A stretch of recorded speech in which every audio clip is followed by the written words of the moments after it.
So when I read your response, I really resonated with your image of the overflowing cup as a reminder to Hmm. shift perspective, to feel the constant flow of divine presence.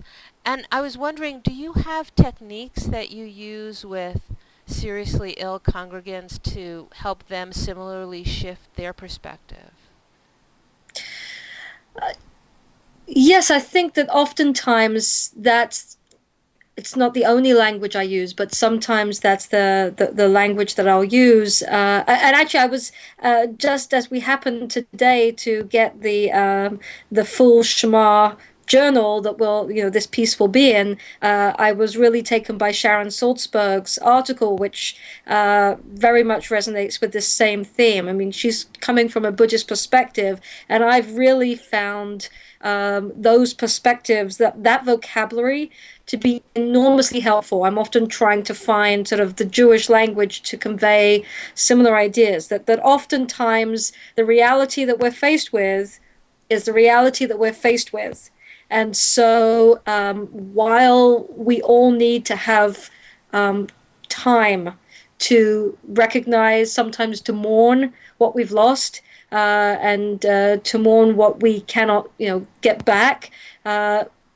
The ongoing nature of suffering is often to do with, where we direct our mind's energy.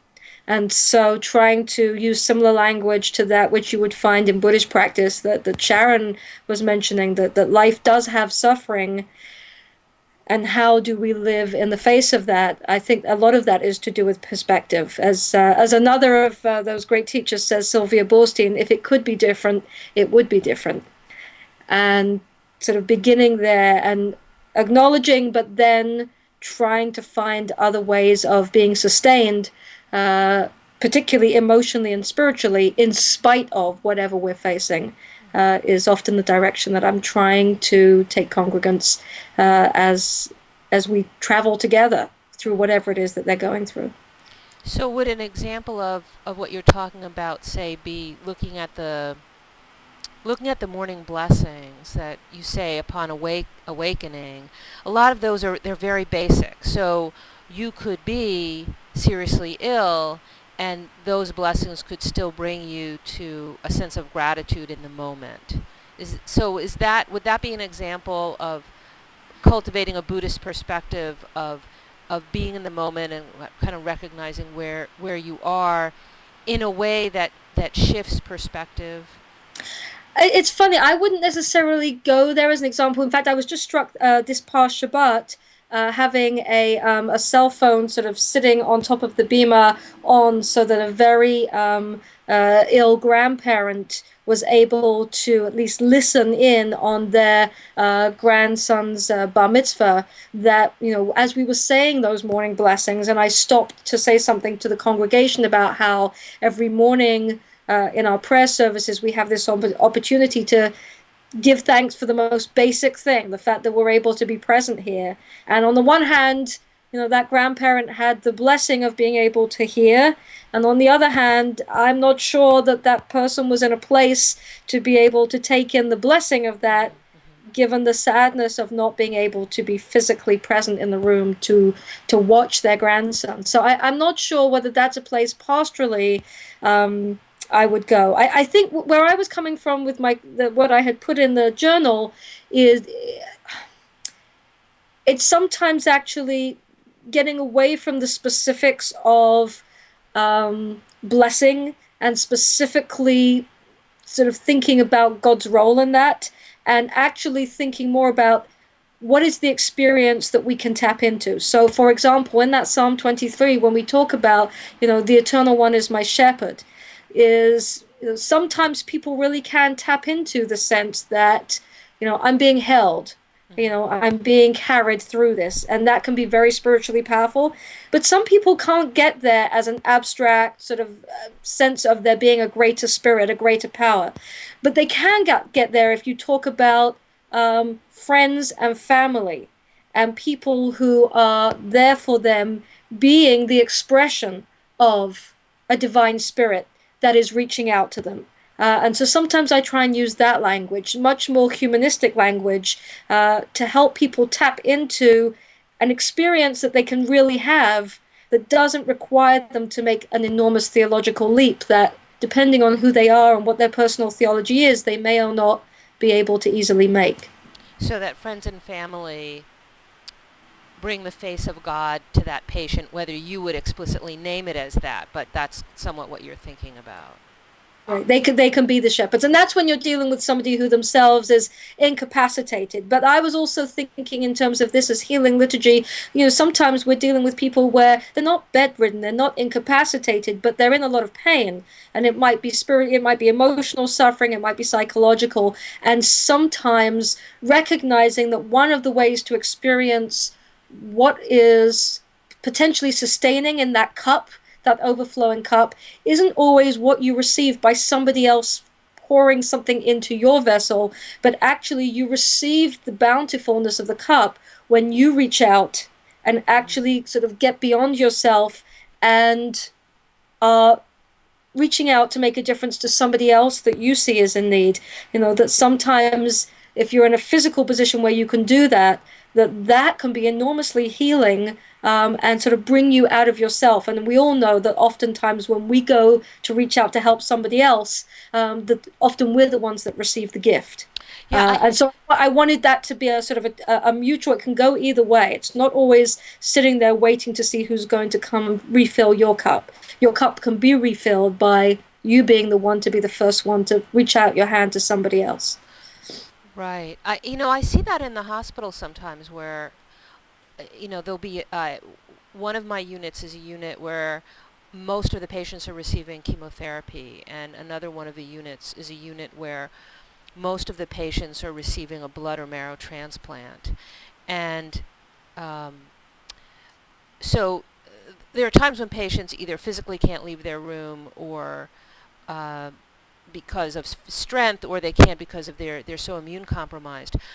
But when they can, even if then after that they're feeling quite ill, I'll notice sometimes that if I say to them, if they say they want to pray, I always ask, what do you want to pray for today? And the days for those patients who say, I want to pray for other people on the unit or other people in the hospital, I notice that they bring a different quality to the prayer, and that there is a strength that they're drawing exactly by stepping outside of themselves to Right. ask to pray in that way.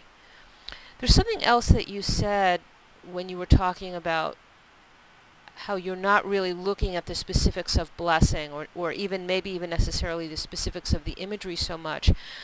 And I never thought of this before, but I think that Psalm 23 is so iconic that for some patients, it's not just a prayer. The saying of it is a ritual. And so Mhm. so that there are ways in which just by saying it, even if they're not going into the specifics of it, they receive the comfort of it in a gestalt overall way.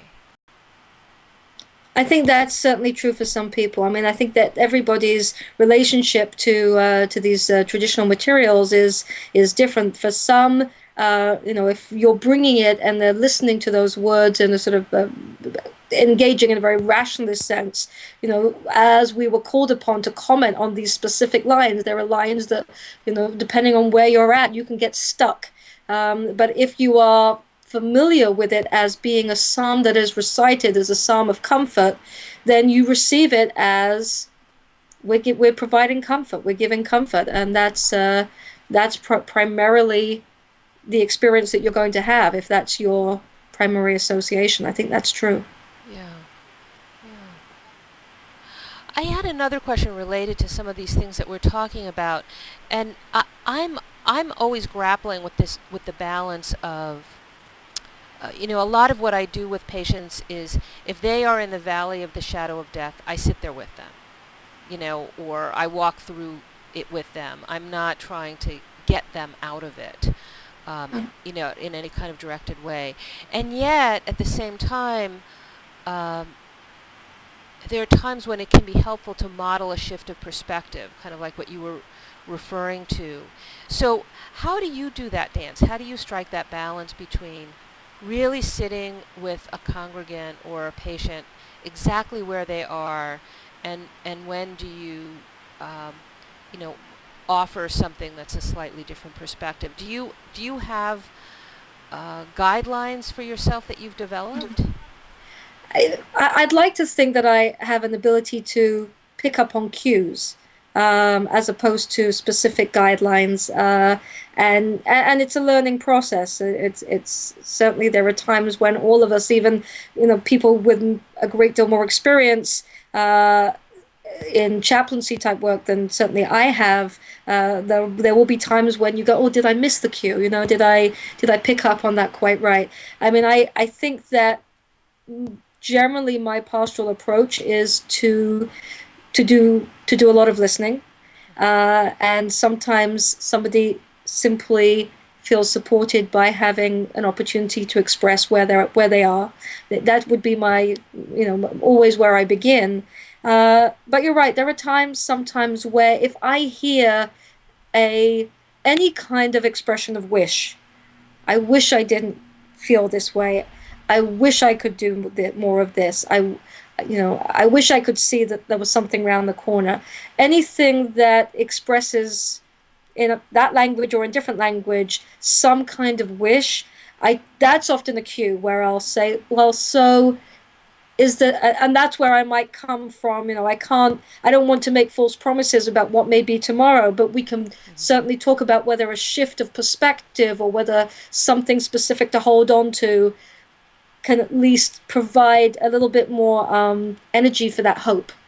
Hmm. That would probably be the place where I would look for a cue. I can think of a congregant that I know who has been in hospice care for quite a while now, and has very little energy, and it really has brought them down. But we've sometimes been able to talk about making a plan to try and do one thing that they enjoy.